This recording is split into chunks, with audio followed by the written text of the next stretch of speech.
Houston Dynamo, Portland Timbers, Sporting Kansas, Los Angeles Galaxy, Pitch Pass. Toronto FC, Salt Lake, Chicago Fire, Columbus Crew, FC Dallas, New York Red Bulls. Pitch Pass, your all-access credential to the people that matter in MLS. Here's your host, Greg Roche. Thank you very much for downloading Pitch Pass. We appreciate it. PitchPass.com for everything about the show, and at Pitch Pass to follow us on Twitter. You haven't left a comment on the iTunes page recently. Why don't you go ahead and do that, or at least rate the show? That's all we ask. Got a fun one lined up for you today. We're going to break down some stuff. We've got Sebastian Salazar, Comcast Sportsnet Houston, Sebastian Salazar, NBC Sports Network's Sebastian Salazar. He'll be here in studio to talk about the MLS playoff brackets as we go into leg 2 in a couple of weeks. RSL versus Portland, Sporting Kansas City versus Houston. We'll get into that with Sebi a little bit later on. We'll also touch on that with our first guest from Sports Illustrated. Grant Wahl joins us right now on Pitch Pass. And we just had to call him back because he had a hot lead going on. So, Grant, you want to talk about this hot lead on the show? Oh, no. It's a European thing. Okay. So I don't know if it's... No, we're all American here. We're all talking about his American stuff, Grant. So how are you? Doing okay, you know. Good to be back in New York and home for at least a few days this week before I hit the road again. Yeah, I as I said at the top of the show, this is a catch your breath week if you're an MLS fan, and even for international stuff, the U.S. doesn't play until Friday, so this is a little bit of a calm before the next wave of storms. Yeah, it is. I mean, you take your calm when you can get it. You know, the soccer world never seems to stop globally ever during the 12-month period, and so you have to kind of pick and choose when you're going to take the time to maybe take a little bit of a breath at home. Yeah, and we're going to get into the U.S. matches that they have over the course of the next week and change or so a little bit later. First, I wanted to get your thoughts on MLS playoffs. But let me take a step back because I know after leg 2 of the last round, you kind of reiterated your thoughts on what, I don't know if you think it would be ideal or your proposal for an MLS playoff format. Could you just go over that for us, and then we can talk about that a little bit? Yeah, I mean, my feeling is that if you're going to let 10 teams into the playoffs in MLS, and if you want the regular season to matter, you should make it a higher hill to climb for the lower seeds in the tournament. Right now, I don't think there is a high enough hill to climb, and we've seen the 8, 9, and 10 seeds get to the final in recent years. And to make the regular season matter more, I feel like they should set something up sort of like the 8-team Confederations Cup. And you can still have your play-in game and have 10 playoff teams, but then I'd like to see 2 groups of 4 teams each, just like Confederations Cup, except the wrinkle would be that if you're the top seed in the group, you host all 3 of your group stage games, which to me is a really nice advantage to have that makes the regular season matter more. And if you're the bottom seed in that 4-team group, you play all 3 of your group stage games on the road. And then if you're able to get through in the top 2 of that group, I think you totally deserve it, and you've really earned it. And then you would have a semifinal and a final like a bracket. So basically set up just like the Confederations Cup. I would like to see also those groups have, each 4-team group would have 2 teams from the East and 2 teams from the West. I like the fact that would create a situation where the 2 best teams from the regular season could meet in the final, which you're not going to have necessarily if it's just East and West. And it's fun to daydream because it's a very interesting concept. And what I like about it is that you're right. It's not impossible for these teams that may have to do a play-in game and then 3 games on the road to make it to the MLS Finals or the MLS Cup. But when they do, it's more of a bigger deal. Like, even as we've seen the last few years, the one I always think about is that Rapids team, which didn't strike me as a phenomenal team, just a good team that got hot at the right time. And if they had to go through what they had to go through to get to MLS Cup, it'd have been a much bigger story than what they did, which is just a kind of traditional route to get to the finals. Yeah, that's how I look at it, and if you look at Houston last year and Houston this year, I think they certainly have another opportunity to go from the play-in game all the way to the championship game, and I just feel like that's impressive to an extent, but it would be even more impressive if they had to really climb the hill and play almost all of those games, if not all of them, on the road. And you still have that playoff excitement, which I think even the most ardent of soccer purists, for Americans, I think this year has kind of brought out okay, you know what? Playoffs aren't a traditional part of what we consider a soccer league season, but MLS playoffs are really, really a lot of fun to watch, and we're seeing a different brand of soccer than we saw over the course of the regular season, and we still would maintain that in this system. Yeah, we would, and I should say also that my colleague here at Sports Illustrated, Brian Strauss, was the guy who first put this out there, and I just jumped on his bandwagon a couple of years ago, and I just think it's a tremendous idea. It's not maybe perfect because you are potentially going to have situations where in the last group stage game you'll have a team that's eliminated from the playoffs. But, we have that happen in the World Cup too occasionally, and it doesn't prevent the World Cup from mattering. So as long as teams would play hard, I don't think there would be an issue there. So what would be your response to the counterpoint, which is, look, these teams, if they can't handle, if you're the best team or your supporter shields, just thinking about Red Bull specifically, and you can't handle your business in a two-leg playoff, well, doesn't that say everything that we need to know about your credentials? I just would say that that's not necessarily the case in my mind, and I just feel like, for those of us who invest so much time following the regular season in MLS, the playoffs have a tendency to make me feel, at least, that some of that time has been wasted, just given how the champion is selected and how the playoff system currently works. And so, I'd like to see MLS make that move, make the change, and we'll see if they do or not. I kind of doubt they will, but I know that those guys have at least entertained different ideas, including this one. Yeah, and I agree with you. And the sport I always look at is baseball. When making the playoffs is something really, really special. Whereas you look at something like the NBA or MLS, where it's like, okay, why do we play all these games when really a mediocre team could get in, go on a couple of win streak, and then maybe play for a championship? Yeah, and we've seen that happen. I do happen to feel that the NFL playoffs are pretty well designed, but that's mainly because they have a lower percentage of teams make the playoffs than MLS, and the NFL is increasing its playoff spots as well. I know there's a lot of NHL teams that make the playoffs. And I think you have to take it sport by sport. But I'm one of these people who thinks I have no problem with the idea of playoffs for soccer. In MLS. I'm not someone who thinks it should just be about a regular season table, but I just feel like the way that they design the playoffs could be better.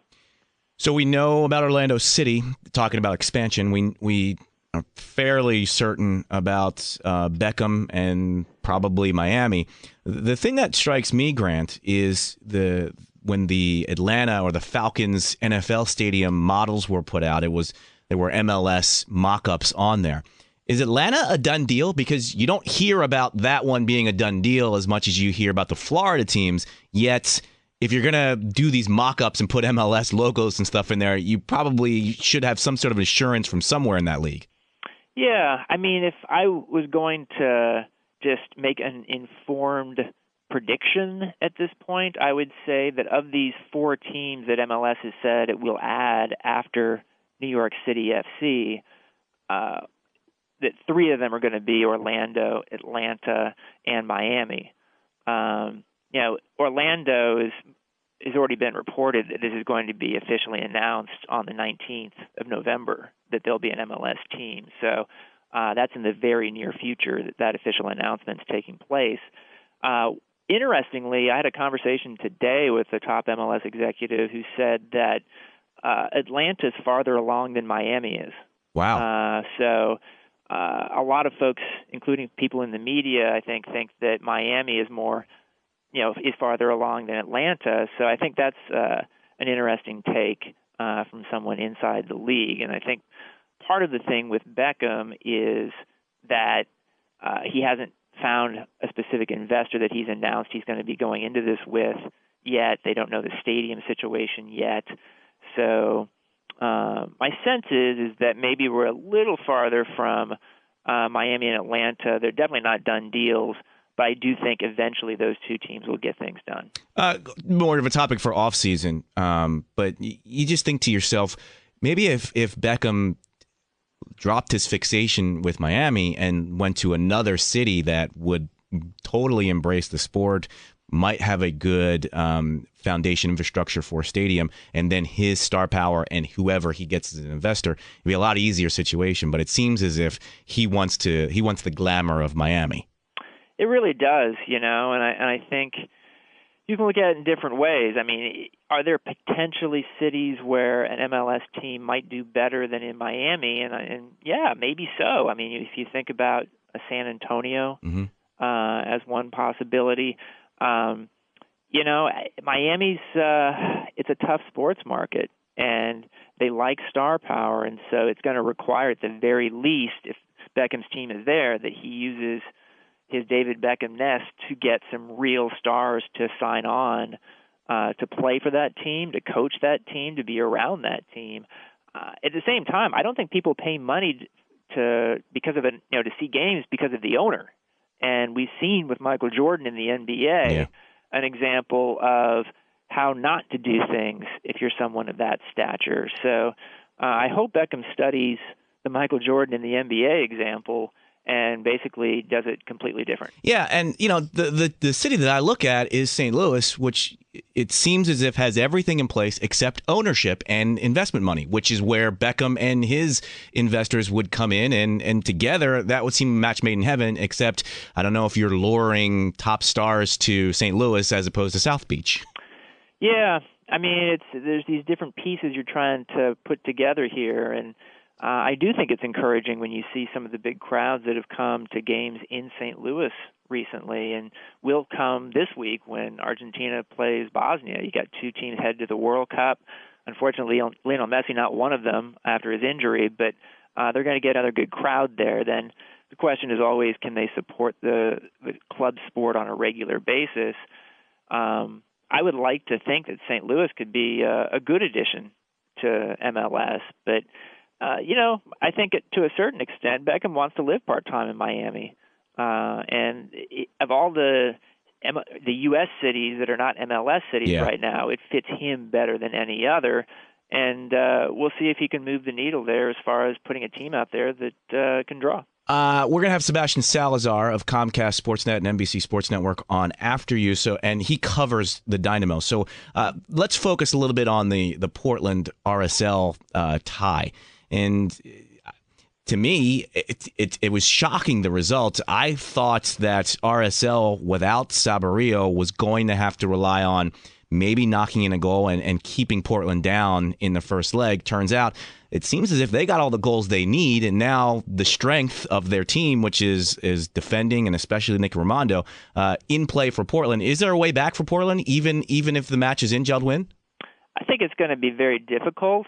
I think it's possible, though, and I think it certainly helped that they got the last-second goal from Piquignon the other night to make it a 2-goal deficit instead of a 3-goal deficit because, if Portland gets a goal in the first half against Salt Lake in the return leg and they're at home and they got that great support, I could see them potentially getting something to tie that series, but I was a little surprised at the way Portland's defense just crumbled, and the way that Salt Lake, a team that's had trouble scoring goals in the last couple of months, really poured it on. And I thought Javi Morales was terrific in the midfield. I thought Sandoval worked together really well with Robbie Finley, and Finley kind of turned the clock back to the MLS playoffs of 2009, the way he played the other night, just using his speed well, showing poise in front of the goal, which we haven't always seen from Robbie Finley lately. Yeah,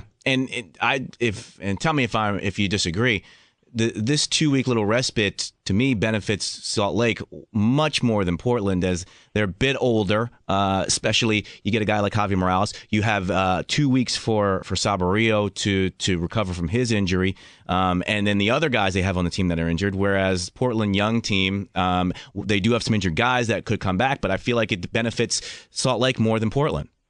Yeah, it does, I think, and it's a little unfortunate for Portland here because they were the top seed out west. They had the best record in the regular season, and my sense is if you had given Caleb Porter the chance to choose which of these two games do we want to play at home, he almost certainly would have said the first one, given the weird scheduling and the fact that he only had 3 days to turn around after the previous round to then go on the road to play at altitude in Salt Lake. I think that's another situation where, in addition to the playoff scheduling, that things could be set up better.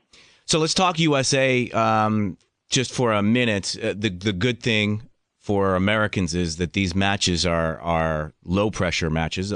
If as a viewer, it'll be interesting to see how they do perform in Europe, although against some of Europe's second tier, if not third tier. Just nitpicking. Where do you think Klinsman's infatuation with Hamid and Johnson is coming from, and where it's going? Well, it's a good question. I think he has identified these guys as goalkeepers that he certainly is interested in down the line, and I think he wishes that the U.S. had qualified for the Olympics, which would have given them some real experience in pressure situations. Otherwise, you look and Sean Johnson got that one game in the Gold Cup against Costa Rica, where he actually had a pretty big role in the game. But he hasn't gotten that many opportunities for these guys. This is a pretty unique circumstance where Klinsmann wasn't going to call in active MLS players, and so Raimondo doesn't get called in, and Guzan, I'm still not totally certain. They said he had some sort of injury in the U.S. press release, which I was unaware of, and maybe Aston Villa is unaware of. But to be able to call in these guys, Hamid and Johnson, that can't hurt for them, I think. And post World Cup 2014, I'm curious to see where they are. My guess is Guzan and Howard, because they're not ancient, will still be the top two guys. This is where Klinsmann, back when the results weren't going their way, you pull your hair out. But now that the results are going the U.S. way, you go, oh, well, that's just the genius of Klinsmann.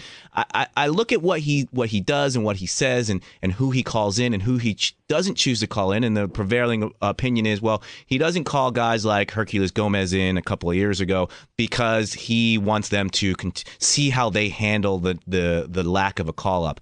Meanwhile, a guy like Clint Irwin had a great year for Colorado. Dan Kennedy, always a rock solid for Chivas USA. These guys can't get a sniff of the national team, whereas Hamid and Johnson kind of get carte blanche to get called in whenever Guzan, Raimondo, or Howard are not available. Yeah, I think I've gotten the sense that there are just certain players, many of them in MLS, who Klinsmann just doesn't rate internationally. And that may include Mike Magee, and guys who have performed well in MLS. Magee's obviously a guy who is at least in contention to win the MVP award, but players who Klinsmann, for one reason or another, doesn't think are, have what it takes to be international guys. I mean, in the case of a guy like Magee, I'd love to at least see him get the opportunity, but you've only got so many spots, and so this is the decision that Klinsmann is made. And to be honest, I think Klinsmann has, I certainly maybe differ with him at times on who he rates and who he doesn't, but he's got some pretty good credibility at this point with some of the guys he's brought in. Yeah, and I don't disagree. And again, in Klinsmann we trust at this point. And I'm not a vocal Mike Magee for U.S. national team guy. I don't see what he's done to not deserve a call up, but I do look at him, and then I look at Breck Shea and go, well, this guy's been struggling for going on 18 months to 2 years, and yet he continues to get called in. I guess it's a situation where Klinsmann likes Breck Shea, and Klinsmann doesn't really think Mike Magee can cut it at that level. Yeah, and this is just personal preference on the part of the coach, and the coach is always going to have leeway on who he wants to bring in. He'll bring in guys he wants to give time to. He's going to use different reasons all the time to call in guys, and clearly Breck Shea is a guy who isn't even getting on the bench for Stoke, and for for reasons known to Klinsmann, he's going to stick with him or at least see what he's going to bring to the table, I guess. And sometimes maybe in Shea's case, he thinks that Shea has some qualities that are harder to find width-wise, I would guess, than with some other MLS guys. Before I let you go, just give me and when this airs, it will be post leg one. So you really have to go out on a limb on this. Mexico versus New Zealand. Do you feel Mexico goes through? Well, I mean, I feel like Mexico should get a win down in Mexico. And I think realistically it could be a 2-goal win. And if it's not a 2-goal win, I think that's a reason for concern for Mexican fans heading back to New Zealand. So I think Mexico will find a way. They haven't made it easy at all this entire tournament. And without the help of the U.S., wouldn't even be in this position. They'd be eliminated. So I still think they'll find a way, but it also wouldn't surprise me if they screwed it up. Grant Wahl, thank you so much, man. I appreciate it. Thank you. Sports Illustrated's Grant Wahl. I feel bad. I put him on the spot before the match. Now we fast forward in time. It's now post-match on Wednesday nights. And, well, Sebi, things worked out well for the Mexican national team. They did a great finishing day, and a well-played game. I think, if you watch the 90 minutes, Mexico's definitely the better team. I think it's more an indictment of just what New Zealand is. They were missing some pieces. They had a lot of guys on yellow card. It's going to be even worse when they go back to Wellington. They lost about 4 guys today. But the thing is, and I think it was borne out today, this is because everybody went in going, well, New Zealand tied everyone in the last. Is a difference between playing on the big stage in the World Cup and then in a neutral stage on the World Cup, and then having to make that trip for just a match into enemy hostile territory in the other team's home arena. Sure, I think, too, this is a very different New Zealand team than the 2010 team. True. I think that 2010 team was a lot better, had players of a lot higher caliber, better resumes. I mean, you've got guys playing for Wellington, Phoenix, Auckland FC, Toronto FC, and Jeremy Brockie. I mean, these are not powerful clubs. So, I just don't think New Zealand's that good. That's the bottom line. Mexico didn't, finished well today. Oribe Peralta had a great game, but they didn't beat anybody of consequence. That New Zealand team is weak. It's good that you're here in studio because now I get to look at your Mexico jersey. That's right. I didn't actually just put this on for the show. I came straight from my mother's house. We were wearing our green gear today. Sorry about that. And I've got to introduce you. Joining us in studio. We've had him on the phone many times, but he is in D.C. visiting some friends and family, so we brought him in for the second part of the show. He is Comcast Sportsnet Houston's NBC Sports Network and Emmy Award winner Sebastian Salazar is joining us for the second half of the show. Congratulations on your Emmy. Thank you. Emmys. That's right. 2-time, brother. Don't mess it up. Don't get it twisted. Now look, I hang banners, okay? That's the bottom line. Wherever I go, I hang freaking banners. So, the match I wanted to talk to you about is the match that Grant and I were just talking about, which is RSL versus Portland. But you're on the ground for Houston Sporting Kansas City. So let's start there. Or you know what? Let's start with RSL and Portland because we were just talking about that, and we can transition nicely into the other round matchup. I asked Grant if there was a way back for Portland.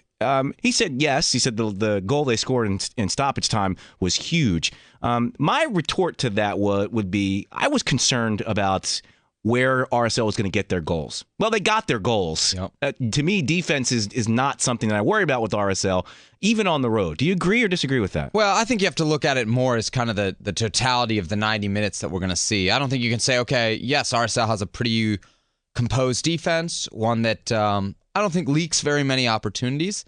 But you have to understand that playing in Portland, the Timbers have a major advantage. That field, both the size and the feel of it, it plays into their hands. When they get going on that field and they start pinging the ball around, they are as good as it gets in MLS. I've seen it. I've seen it live. Back in April, we were there with the Dynamo, and Adam Moffat and Ricardo Clark were in midfield, and they were chasing. They were chasing the whole second half. And those two guys don't get worked like that, and they did in that match. So I think Portland at home is dangerous. And, it comes down to, this is, again, the oversimplification of it, but if Timbers get a goal early, yes, the pressure starts. And that's a real thing. Like, people sleep on that all the time. You say, okay, it's 4-2. Portland has to do X, Y, and Z. No, Portland has to score the first goal. That's what Portland has to do. If they score first, the game is on. You're looking at a totally different final 80 minutes or 60 minutes or whenever they do get that goal, especially if it comes early. So I think the focus for Portland is, as it always seems to be aggressive early on. And if they get that goal, they put Real Salt Lake under a tremendous amount of pressure. There's tons of great talent in that Portland midfield. Do their forwards always deliver? No, I think that's the weakness of their team. But I think there's more than enough pot for them to get a goal in the first half, and that changes that series. So what happened? If you had told me that Saborio and Plata would be your strike force against Portland at Rio Tinto, and then afterwards you're going to tell me they put in 4 goals, I go, oh, that's a lot of goals, but I could see them, one of those guys getting hot or playing off each other.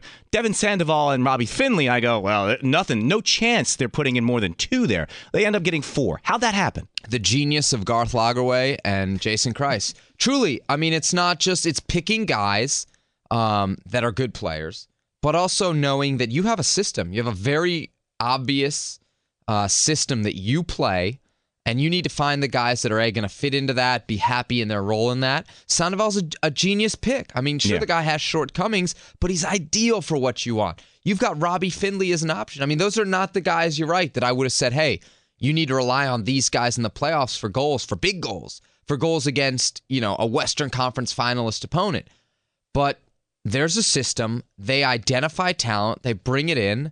They do it on the cheap. And I really think it's an organizational, the team is the star is kind of played out. And people roll their eyes at it. But daggone it, with Real Salt Lake, it's true. It's really true. And I talked to Garth Lagerwey on this show not too long ago, and one of the things I asked him was, where the hell did he find Garcia at? And Gomez Garcia, right? Yeah, and it's just like, and that plays in exactly what you're talking about, where it's just they find these guys and they bring them in, and they don't have to sign them the DP salaries. They just find them and bring them in, and they excel. Garcia's a perfect example. They went to a kind of 4-3-3, which for them is unique. When they played Houston, I think it was in August, we did the game up at Rio Tinto, and here's this guy that they throw in there that you don't really know much about. I hadn't seen him too much on tape. Boy, he was about as impressive, and I would say, at least for the first 50 to 60 minutes of that game, the most dominant player on the field. Who? Yeah. Gomez Garcia? I mean, it's that type of talent evaluation that I think they should get a lot of credit for. I think they do get credit. I think people look at Real Salt Lake, and rightfully so, say it's, if not the best run organization. From a personnel standpoint, yes, it's one of the best. I mean, what they do with evaluating guys, signing guys, and even letting guys go. The fact that you let the 3 guys go that you did at the beginning of the season and knew you'd be okay. Those are decisions that, when you talk about other sports, you always say, oh, the Patriots know just when to get rid of a guy. And boy, Bill Belichick does seem to know when, and Jason Kreis has that kind of knack. Well, it's an awareness from Lagerwey and then the ownership group to Kreis of this is what we want, this is who we want to be, and then finding pieces that fit that mold rather than say, we're just going to sign a DP just to sign him, and we'll put him in and he'll work it out with the rest. And you have to love the style, too. I mean, it's such a control, possession-dominant style. We don't see it enough. I mean, Portland and RSL are, in that regard, very similar. We did the NBC game at the end of August, which until this past week was the first time that was the last time Portland had lost. It was August 30th. They lost at Salt Lake, and I think we saw that night Portland was undermanned, but you saw them go for it. I mean, they went for it, and I know LA's a better ratings team, and I know Seattle's a little bit better Q rating team. But this is the best Western Conference Final. This is the Western Conference Final that had to happen, I think, for Major League Soccer to say, yeah, you know what? It's not about the DPs. It's about your team. And these are the 2 best teams for me in the league.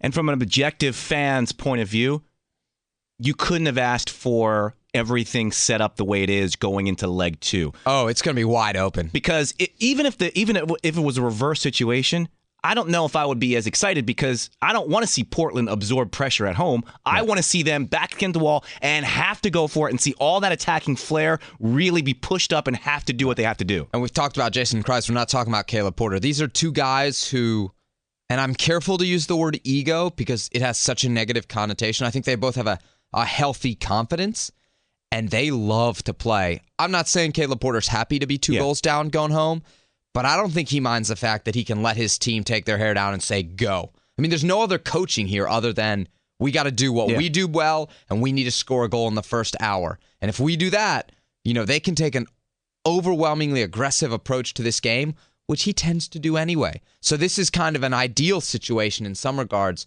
for Caleb Porter and the Portland Timbers. And on the other side, I don't think Jason Kreis is going to shut it down. I mean, he's not conservative by nature. Maybe some of the individual decisions on the field will be conservative, but I don't think you're going to see RSL do anything other than what they've done to this point. They can certainly get a goal on the road and kind of kill this thing early. Let's talk about the other match, the Eastern Conference version, which is the other match. You had to say that. Well, it's first of all, it's weird to say because these two teams in the Eastern Conference is ridiculous, but hopefully that will be solved with future expansion that's coming up in Orlando, which we're going to hear the announcement, in NYCFC. So hopefully they'll be in the West where they should be, but then you think to yourself, well, I hope that the East starts to balance out what would happen if those two teams moved out West. I mean, the West is by far the superior conference, and you're talking about taking the two best teams the last 3 years in the East out of the race. So let's talk about Sporting versus Houston. I think the match that we saw was the match that we were going to get. Houston, I read a quote when Bobby Boswell just said, hey, we just try to hit them as hard as we can, and they try to, absorb it and hit back as far as how they play. And so you knew at home Houston was going to do what they do, which is what they did, and Sporting was just trying to get out of there with the result. What does Houston do? I would like to hear the kind of perception of what Houston does, because I think there's an idea of what Houston is, and there's a reality. Okay, well, let me tell you what I think the reality is, and I'm basing it also off of Boswell's comments of their counterpunch team, where we're gonna be rock solid in the back, which I think was their problem towards the middle to end of the season, was they weren't rock solid in the back. So they got themselves rock solid in the back, and if Brad Davis can hit you on a set piece, or Oscar Boniek Garcia can get a break going and do a nice cross to Will Bruin, fine, we'll take that. But at the end of the day, we're still waiting for you to make your move before we counter your move. Yeah, I think that's fair. I thought you were going to go with the route of kind of physical, bullying team. Well, that all goes into Dynamo. it, though. That all goes into it. It does, but I'll say this, and maybe it's because I've been around the group. I think it's a bit of a misnomer. I mean, if you look at the fouls committed, received, the Dynamo aren't this hack-at-you team. Are they a pretty soccer-playing team? No. But they're not. But they're certainly not a... If anything, when I've seen Sporting Kansas City twice recently come to BBVA Compass Stadium, I've seen them be more the hacking, slow the game down, let's kill this thing, play it in midfield, and get out of here with a result. Now, both of those were situational. One was they didn't have Graham Zusi and Matt Beasler because those guys were gone. That was late regular season. They came in, they got the tie, that was fine. Kept them in the Supporters' Shield race at the time. The other one was the first leg of the conference finals, and you can understand. But if I'm Kansas City and I'm going into that Houston game and I see what Houston's throwing out there, and I will give him full credit after I kind of throw him under the bus. If you'd have told me that Mike Chabala was going to be the left back for Houston, I'd have said, and I did say, I went on Twitter right before the game and I said, watch Chabala. That's like a veiled way of me saying like, hey, this guy's out of his league. Now, he played the best 90 minutes you could have hoped for. He locked down Graham Zusi. Yes. Full credit to him. I was 100% wrong. I didn't think he had that kind of game in him. But if I go into that and I'm Kansas City and I'm saying, okay, the Dynamo are playing their 9th game in 4 days. We didn't have to play the playing game. I'm thinking, okay, yeah, the old saying is you can't lose it. You can't win it in the first leg, but you can lose it. Man, I thought Kansas City could have done better by themselves to be a little bit more aggressive in that first leg. I don't know if they realized how on the ropes Houston could have been in that situation. You got Eric Bruner, who didn't play much, and Mike Chabala on the left side of that Dynamo line. That's dangerous. Yeah. That's really dangerous. Chabala hasn't featured much at all. 158 minutes all year, and 90 of the biggest of his career. And it's not like he was coming off an injury, and that's why he didn't feature with DC United last year. He didn't feature almost in any of his last 3 stops. I'll tell you this, anybody who has watched the Dynamo throughout this season will say there have been opportunities, whether it was Corey Ash with the national team, Corey Ash suspended, Corey Ash hurt, where Mike Chabala on the roster as the next left back is the obvious choice to fill in, and he was not used. So that's why when Corey Ash gets suspended, you're automatically thinking, okay, they're not going to use Chabala. They're going to drop Warren Craval out of midfield, which would have messed up the central midfield chemistry between he and Ricardo Clark. So, there was a lot of kind of risks taken there by Dominic Kinnear. He survived it, but I was shocked that Chabala was in there, and I was even more surprised by how well he played. But couldn't it have been in a situation where Vermees can't? He looks at his own team first and goes, well, we're kind of on the ropes as well. I mean, they didn't play as many games as the Dynamo, but they had a 180-minute slog or 120-minute slog the 4 days before, and then had to go on the road and play a team in their backyard. So I think Kansas City has a more aggressive identity than the Dynamo. I think Peter Vermees has stated that to the press. I think his players dictate that. I think that game ends 0-0 more because Kansas City wanted it to than because Houston wanted it to. I guess that's the point. And I think, my thought would be, I would not have thought to approach the game that way if I were Kansas City. Because you really, truly had a chance to do something to Houston at home. Now, Houston kind of overturned that when they went to New York, but still, I think that Houston team was right for the taking, and I think the fact that you allow them to hang around is bad business, especially if you're Sporting Kansas City. You know what's happened the last 2 years. Well, and that was the point is, I'm thinking to myself, let's time to put some demons to rest against this opponent, and if I'm Sporting, let's do it at home in front of our fans. Kind of what we were just talking about with RSL in Portland, this is that situation where you got a team that's going to attack because they're at home versus a team that's just set up to absorb attacks and maybe counter. Is that going to lead, or in your opinion, is that leading to an exciting match? Not in the first leg. I think in the second leg it does. But I think in the second leg, the dynamics of the second leg are different than the dynamics of the first leg. Right, and the second leg, there's a tension. Yes. There's a tension that doesn't exist in the first. For the fan, for the player, for the coach. I mean, everybody's on edge in that second leg, and I think that changes entirely what happens on the field. I would bet money, not all of it, but a lot of it, that 60 minutes into this, we're still tied. Yes, of course. I would totally agree with that. I think everybody's happy to go to the last 15 and try and nick it. And that's a totally different attitude than the Western Conference Finals. And we're talking about two teams that are not coming off 3 days rest, cross-country, half-country flights. These 2 weeks rest, so we're going to have 120 minutes of legs in us. That's my guess. I don't know that that's what's going to happen. I mean, Sporting Kansas City at home, they have a tendency, and they discuss this openly, to really be aggressive in the first 15, 20 minutes, to go to that high press, to really put you under, to try and make you make a mistake. The game that we did, the Sporting Kansas City DC United game, they did that. They created a mistake and a goal early, and it changed the 90 minutes. The Dynamo aren't DC United. I don't think they're going to make that type of mistake. But at the same time, that pressure can start to build on you. And suddenly, instead of playing your game, if the Dynamo get in a situation where Kansas City's reining in and their only real play is to clear the ball, and they're in this survival mode, that's not going to end well. It worked last year when the Dynamo had a 2-goal cushion going back. But if it's just one play that makes the difference, I think Sporting Kansas City, if they set the tone early, put the Dynamo under, Houston's going to have to find a way to play at Sporting Park. And I don't know that they can do that, especially when you consider we don't know the status of Ricardo Clark. I don't want to put you on the spot, because it's not an indictment versus over the networks, but I feel like, and you know what, I'll blame MLS for this, even though there's no way they could schedule around it. Full marks, full credit to NBC Sports Network for picking up. Better say that. Well, seriously, they picked up the local feeds of these matches to get them on nationally, which was fantastic. But we got leg 1 matches. Meanwhile, when we get to the leg 2 matches, the exciting, even if you didn't know they were going to be more exciting than leg 1, if you're a soccer fan, you know leg 2 is always more exciting than leg 1. I'd rather see the second than the first. You'd always rather see the second. So we ended up with leg 2 matches midweek, not televised, or one of them wasn't televised. The Houston Red Bulls match wasn't televised. And then we get to the weekend, and we get the leg 1 match that we kind of knew going in was going to be the sloggier of the 2 matches. And I don't know. I just think to myself, the league is doing itself a disservice by setting up these matches to air when they air. Yeah, I think it's a status symbol, right? Like, clearly the league isn't where it needs to be if playoff games aren't broadcast nationally. Clearly. I don't know who's responsible. I don't know if it's NBC, who I work for, or if it's ESPN, or if it's the league.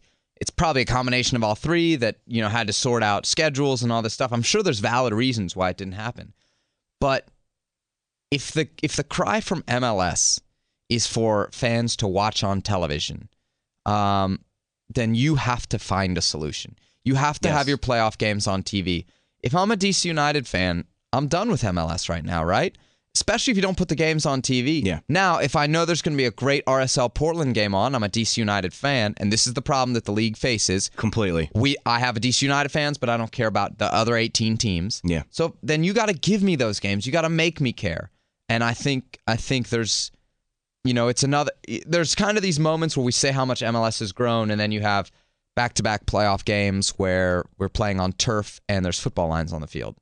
And then we have really important playoff games that aren't on national TV. So it's a note to all of us, right? To all of us, to everybody involved with this thing, that there's still a long way to go. And I think it's a specific note to the fans.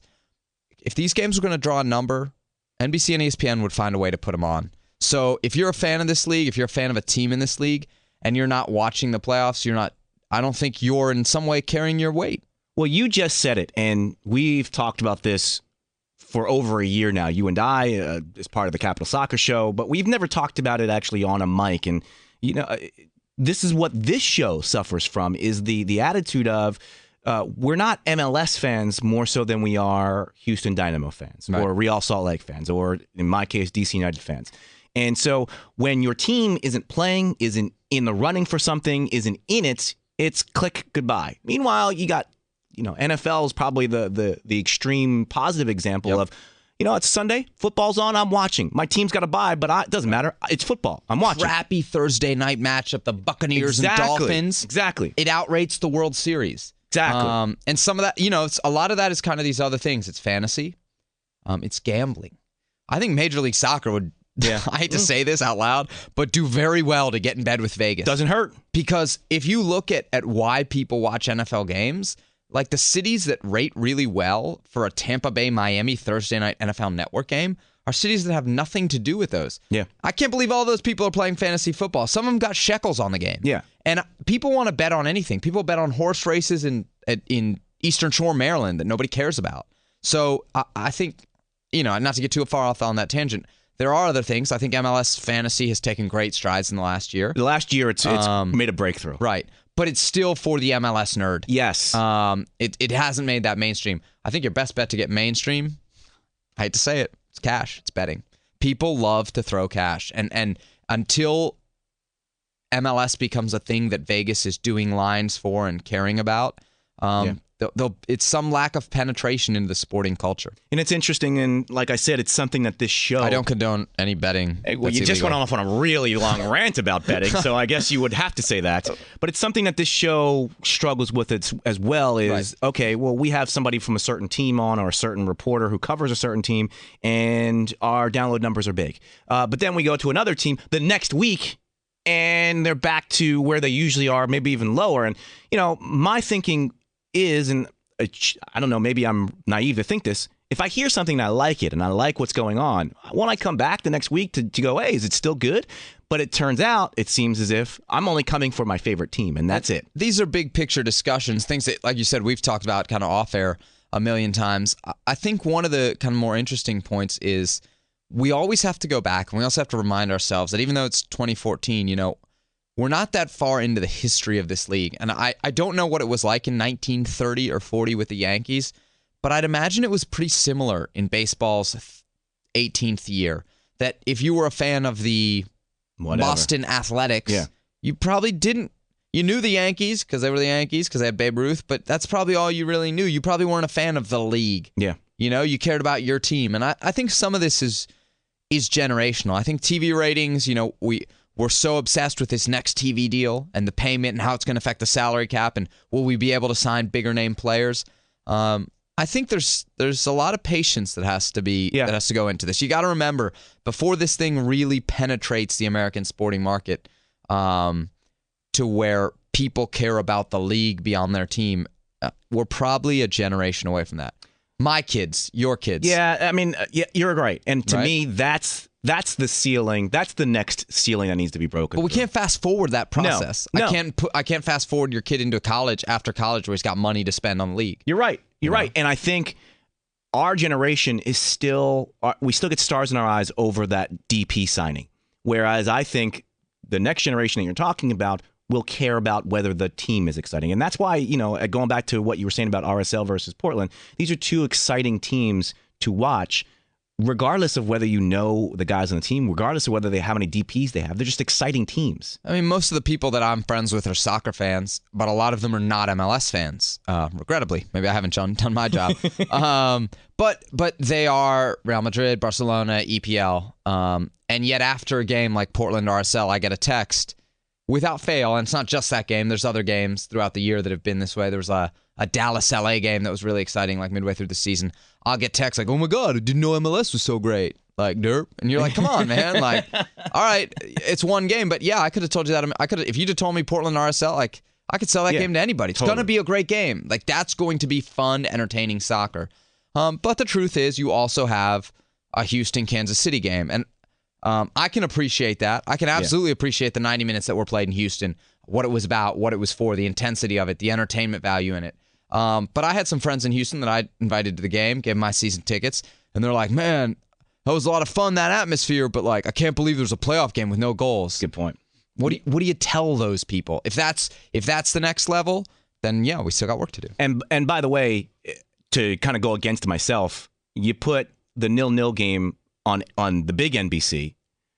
Even if you had put the RSL Portland game on the big NBC, it's not like the ratings would have been through the roof high. No. It's just people watching would have enjoyed it more. Yes, but the people watching would have enjoyed it more. Right? No, there's something to be said. I mean, and listen, it's no secret the television ratings are an albatross for this league.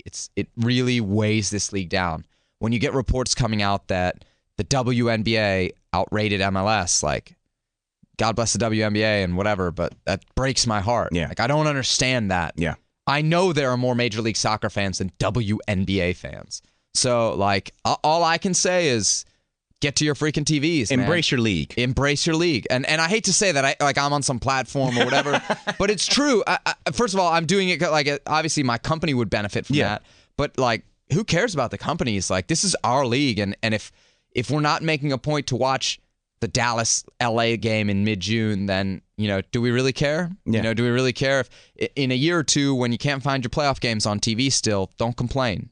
That's why. It's a direct correlation. Ratings equals success for this league, and it's not just financial. It's also networks being willing to pick up games and put these important games on. Let me take you out with a question back to the Houston Sporting match, and then you can sound really smart, and then we'll sign off before you start going on gambling tangents again. Warren Creavalle. Yeah. Has he settled into his position? Because when he first broke into the team, he was more of your jack of all trades for the Dynamo. But lately, second half of the season, he's settled into that midfield partnership with Ricardo Clark. And what is his ceiling? Because I was been impressed with him. I saw them at the Disney Classic, not this year, in 2012. He didn't feature that much that season, but that's when he really popped to me. It's funny. It really depends who you ask about Warren's ceiling, and you'll get totally different answers, even within the organization. I've heard people say, he's the next Ricardo Clark. Like, he could be that level of player, national team pool. And I've heard people say, hey, he'll be a great, 8-10 year career MLS guy, not national team. Yeah. There's a lot of confidence in Warren within the organization. I think his versatility still exists. I think you cannot deny that since he and Rico have gone into that center midfield, the Dynamo have been a totally different team. People will say the defense is shored up. It's a lot is because of those two guys. I mean, those two guys have protected a back line that leaked opportunities, if not goals, throughout the year. I've heard people whose opinion I really trust say that his best position is left back. I don't see that because I haven't seen him play it enough, but I've had multiple people who know the game better than I do tell me that, independent conversations. So I would love to see him get some run there, but I just think right now he's stuck there. He's stuck in that midfield role because what Dominic Kinnear and what the Dynamo need out of that central midfield is space eaters, guys who win the ball, guys who sit in passing lanes. Ricardo Clark does it exceptionally well, and Warren's really learning right from Ricardo. I mean, they're very close. They have very similar stories, both from Atlanta, and I think Rico gets a bad rap because of what happened in 2010. Yeah. He's had a really when he's healthy, he's been really good this year. He's their MVP. He's their 10-man. He's their field player MVP. I mean, take Tally Hall out of it. Tally Hall's the unquestioned MVP. Yeah. Rico's their field player MVP. But I mean, he's a very good player. He's a hard worker. This is a guy that's 30 minutes after practice pinging balls around. Warren does the same thing. So I wouldn't be surprised to see Warren grow into that role. The other reality is he's so cheap right now. Yeah. That the Dynamo, like, if you can pencil in a spot in year 11 at his salary range in MLS, like, win. That's a huge win because that allows you to take those resources and go buy a striker, which they desperately need, or go buy, a center back, which they may need next year. Is his midfield position contingent on Ricardo Clark? And I don't mean to flush everything we just said nicely about him, but from what you were saying, or if I could read into your statements, it almost feels like you can't break up that tandem. Okay, well, what if Ricardo Clark says, I'm retiring after this year? Do they just hand the keys to Grant, or is it, okay, now we don't need to put you in midfield because of your partnership. We can now move you around to the other parts of the pitch? Depends what else they bring in, right? They've got this guy, Alexander Lopez, they paid over $1 million for from Olympia. If he goes in, obviously he's going to be more number 10, so you need a Warren. If the next guy you bring in is another space eater, ball winner, distributor, and you have a need at the back, maybe you pull Warren back. I think Warren is in the 11 for this team. I don't. Oh yeah, I think it's just a question of where, and right now that's his best spot. But no, I think he's locked it down. I think Ricardo comes, Ricardo goes, whatever happens. I think Warren's in midfield for the time being because the other thing is this: he's only going to get better. Yeah, there are definitely moments where you see Ricardo make a turn in midfield, and you're like, that's a guy who knows the space around him, and you won't see Warren make those turns. But as he's played more and more in those minutes, now you start to see him be more comfortable, understand that there's space behind him to maybe make that turn and go at a guy. He's way more comfortable on the ball now than he was even 6 months ago. So his ceiling in that position we haven't seen yet either. There's no reason for me to say he's not going to keep growing. So who do you like? Houston, Sporting Kansas City? Yep. Man, I want to go to MLS Cup, so I hope Houston wins. I just can't. I can't bet against the Dynamo. Not because I cover them. I gave them 0 chance against New York, and I was wrong. And we got on the post-game show after they won that, and we're saying, have we done this team a disservice all year, or is the Houston Dynamo playoff magic like really a thing that exists? And you got to say it exists, and it goes back. That is not like Houston playoff magic. Dynamo playoff magic doesn't exist.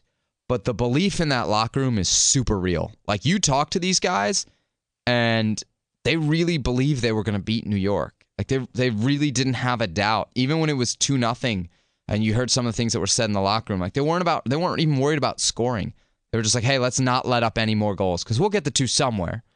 And you're like, what? You're going to get 2 somewhere from where? Will Bruin's not scoring. Giles Barnes isn't scoring. Omar Cummings has not scored. I mean, where are you going to get this from? But they really, truly believe that this time of year, as long as they're close late, they're going to get it done. And I think this game will be close late. And I just can't bet against a team that's done it. Yeah, until they prove otherwise. Which I hate, because I hate it when people say the Galaxy are going to win this year just because they've always done it. Yeah. And what did I say on last time I was on here? I said that's stupid. You said this isn't the same Houston team from the last 2 years. But it's the same people. But the belief is still the same. The belief is absolutely the same. And it's working. Like, they were not better than New York, and they beat New York. Now, the Montreal game was isolated. That's Montreal was fading. I don't think but they were not a better team than New York, and they advanced. The only explanation for it is belief. They really, truly believe. The goals weren't pretty. Other than when Olave went out and the 30 minutes after that, for those 210 minutes, New York was a better team for 180. New York could have scored 3 goals in the second half of the game. They didn't. They didn't because of great goalkeeping from Tally Hall, some good defending, maybe some luck, but luck plays a part into it, and luck goes back to that belief. If you believe, you're going to get those lucky breaks. And if you believe that the other team believes, if you're Kansas City, you've lost this team twice, maybe your header, is just off frame instead of on frame because it's the luck of the Dynamo. Here we go again. Yeah, exactly. Well, we kept it under an hour. So Kyle and Mark, just like they were old school, we're going, okay, great. Except Mark would have been 10 feet away from us rolling his eyes. Hi, Mark. thank you very much, Sebi. I appreciate you taking some time on your little family friend vacation to come in and hang out and do an old school Capital Soccer Show reunion. The only sacrifice I had to make was usually when my mom and I watch Mexico play together, we do a shot of tequila after every goal. So I shut it down after the second goal today. I said, I gotta drive. I said, I gotta drive to Rockville, Ma. I don't think I can do this. Pitch Pass. This is your voice. This is my red, white, and blue. This is my anthem to you. For more show information, go to pitchpass.com.